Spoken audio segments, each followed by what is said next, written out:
As queimadas têm sido uma ameaça constante, trazendo sérios danos ao meio ambiente e à saúde da população.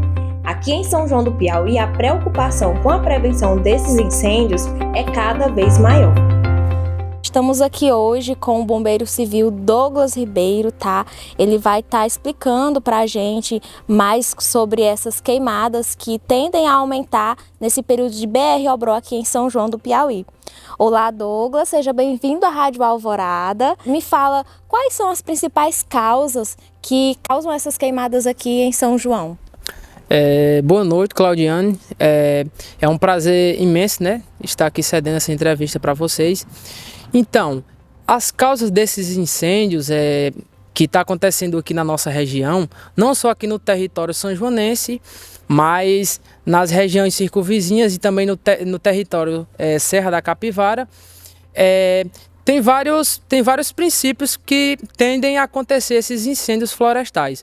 Um deles é sobre a questão dos caçadores, né? Que sabemos que aqui na região tem bastante caçador e aí, mediante a sua caça, né?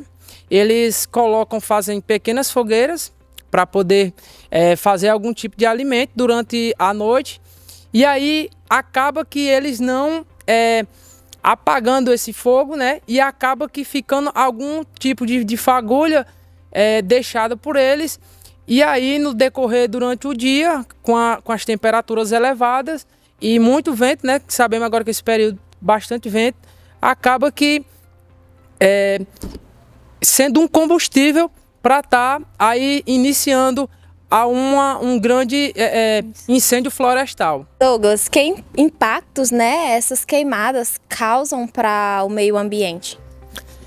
A destruição da nossa fauna e flora aqui na Caatinga.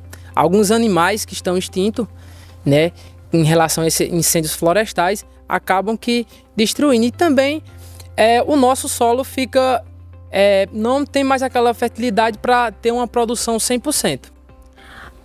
Nós também sabemos, né, que principalmente aqui na região de São João do Piauí, os agricultores têm o hábito, né, de fazer queimadas para estar limpando ali o pasto. E eu gostaria de saber, queimada é crime? Sim, é crime. Tanto a queimada urbana ou rural, é crime sim. Então você pode estar aí respondendo ou até pagando uma multa, devido você fazer uma queimada ou na cidade ou no interior, porque isso aí gera vários impactos para o meio ambiente e também para a sociedade em geral. Então fica aí as orientações para enfrentarmos esse período quente. A conscientização da população sobre os riscos associados à baixa umidade e à ocorrência de incêndios é o primeiro passo para minimizar esses perigos. Proteger-se é crucial. Evitar atividades físicas em locais abertos durante os picos de calor, manter-se hidratado e buscar ambientes frescos são uma das práticas mais recomendadas pelos médicos, como explica agora o Dr. Matheus. Bom, olá, Dr. Matheus, seja bem-vindo à Rádio Alvorada. Obrigado. Doutor, então, tira uma dúvida pra gente, o que esse período quente do BR-Obró pode causar à nossa saúde? Então, Claudiane, nesse período mais quente do ano, né, a gente tem um clima semiárido. Por natureza, nossa umidade já é um pouco abaixo do que as demais regiões.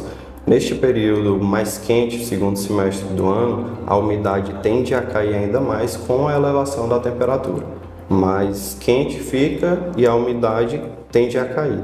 Com isso, os problemas respiratórios, essas doenças alérgicas, pulmonares, tendem a se agravar. Então, quem tem um problema respiratório de base, ou uma simples rinite alérgica, ou um problema pulmonar como DPOC, doença pulmonar obstrutiva crônica, problemas de asma, eles tendem a se acentuar neste período. Certo, doutor. E o que nós devemos fazer para nos cuidar? Então, as principais medidas visam justamente reverter as condições que essas mudanças climáticas provocam. Como é um tempo mais quente, a gente tende a ter perdas maiores, transpiração, entendeu? A gente tem que estar focando na hidratação, Temos que ter bastante cuidado com os idosos, com crianças, eles tendem a desidratar nessa época do ano, e ter o cuidado de estar fazendo pequenos procedimentos como lavagem nasal, hidratação de mucosas, beber mais líquido, aumentar a ingesta de líquido, basicamente isso. Pronto, o senhor falou uma coisa, um ponto de lavagem nasal. Às vezes acontecem casos de sangramento, né, no nariz. Quais as primeiras medidas que devemos tomar nesses casos? Então, o sangramento nasal, de início, um sangramento leve. Se o paciente, a pessoa conseguir estancar em casa, não há necessidade de imediatamente procurar o pronto-socorro. É normal, com o ressecamento da mucosa, devido ao tempo mais quente, a gente ter pequenos sangramentos nasais. Então, se a pessoa conseguiu estancar, ela pode usar ali um pano, ou se tiver algum material decorativo em casa, pode usar, introduzir dentro do nariz mesmo para estancar.